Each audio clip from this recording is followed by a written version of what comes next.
Brentford is the team that I have placed 14th. A brilliant campaign that saw them really overachieve. Visser and Mbeumo were like Lacazette and Aubameyang reincarnated. That's the reason why I've placed them a little lower, as Mbeumo has gone to United, may God bless his soul, and manager Thomas Frank has left for new project Tottenham. They have lost one player in their dynamic duo and their tactical mastermind. This will be a transitional period for them with new manager Keith Andrews stepping up from his technical role. They have replaced Norgard with Henderson, who is a good player but is 35 and already gone to Saudi. So experience yes, fitness no. Kelleher has came in as the new number 1 as Flecken has been sold to Leverkusen for 10 mil.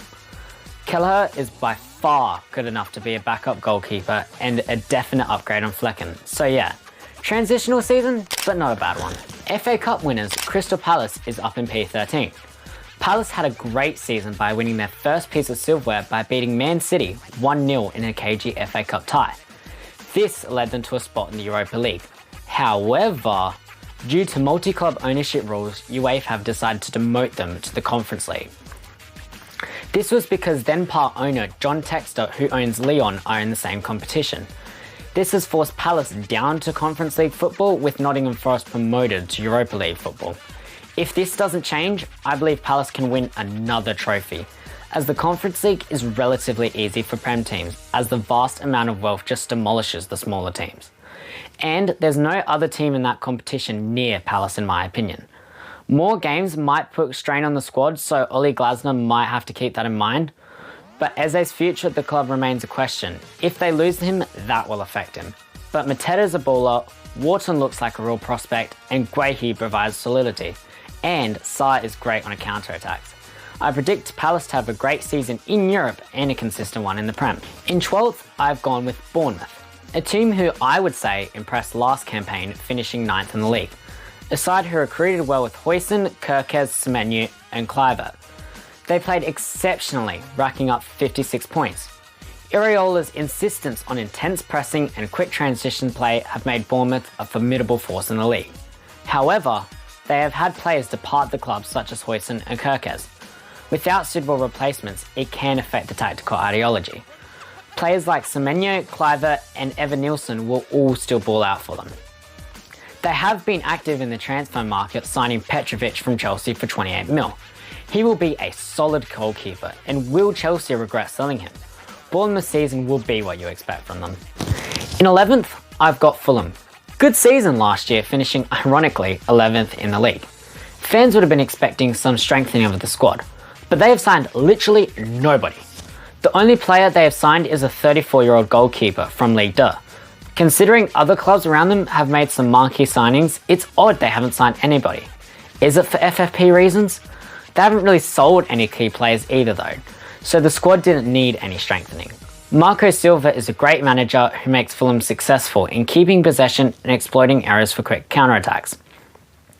Robinson will also have another stellar campaign, and I feel by the end of the season, a top club will swoop in for his signature. Smith Rowe will be the tactical mastermind, and Jimenez will be their clinical talisman. So considering it's the exact same squad with the exact same coach, it's pretty easy to assume they'll finish in the exact same position. In 10th, I have recruitment masters Brighton, finishing 8th last year under the tutelage of Fabian Hürzeler. Brighton played dynamic attacking football.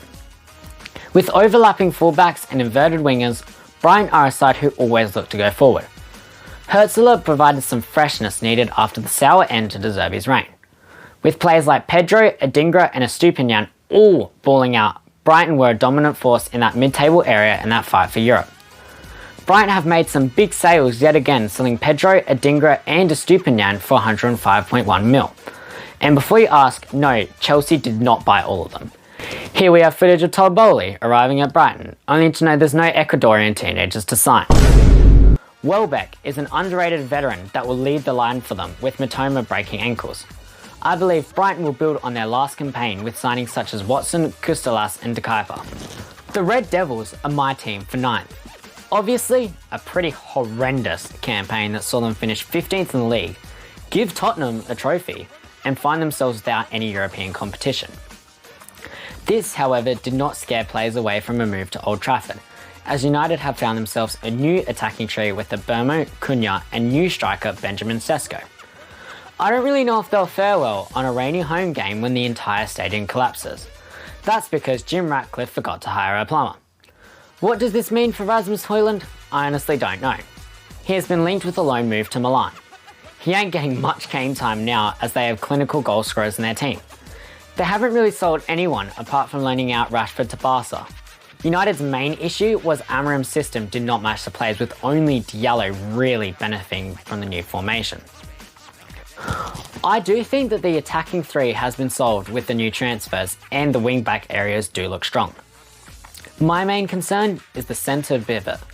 They have Fernandes moving the ball forward but don't have a tenacious ball-winning midfielder. Only Casemiro and Ugarte really fit the bill. But Ugarte looks inconsistent and Casemiro just doesn't have the legs anymore. Defensively, when all players are available, they aren't actually bad. Yoro is an exciting prospect, Martinez is class when he's trying to tackle the strikers and not kill them, Maguire and De Ligt are good. I do trust Amorim and I think United should too. He's providing a different style of play and it does take time to develop that.